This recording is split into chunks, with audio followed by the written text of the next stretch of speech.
সম্পূর্ণ মানে কলকাতার নিউ মার্কেট মার্কুইজ স্ট্রিট এরিয়াটা সম্পূর্ণই বাংলাদেশি ছাড়া দেখা যাচ্ছে। এখন এখানকার যারা লোকাল আছে কেবল তাদেরকেই দেখা যায়, অন্য কাউকে সেভাবে পাওয়া যায় না।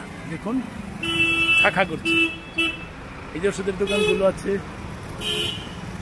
যাচ্ছে গাড়ি আছে, কিন্তু বাংলাদেশে নাই। অনেকের সঙ্গে কথা হলো, আগের মতো এরকম। আমি কালকে আপনাকে একটা SMS করেছি, আপনি বাংলাদেশ ইউটিউবার না? জি জি। আপনার আর গেস্ট হচ্ছে, কালকে একটা আপনাদের গেস্ট করেছিলেন তো, জি জি, আপনাকে একটা SMS করেছি। আপনি ভিডিও বানাচ্ছেন তো, আমাদের গেস্ট হাউস আছে, পাশেই আপনার হোয়াটসঅ্যাপে একটা দিয়েছি। আচ্ছা একটু দাঁড়ান, আমি একটা ভিডিও শেষ করি। আপনি এখানকার এখন কেমন লোকজনের কি অবস্থা? কম আছে আগের চেয়ে 15-20 দিন, মাসখানেক আগের চেয়ে বাড়ছে না একটু কমছে? আগের থেকে একটু বেড়েছে। একটু বেড়েছে, কথা ঠিক।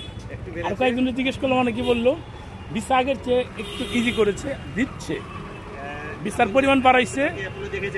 হ্যাঁ অ্যাপল, হ্যাঁ হ্যাঁ, ভিসার পরিমাণ বাড়াইছে। তারপর টুরিস্ট ভিসা যদি আল্লাহ করে চালু হয় তাহলে আগের মতো না হবে, হবে ইনশাল্লাহ। না এটা চা খাই, আমার পাশেই আছে, আসুন।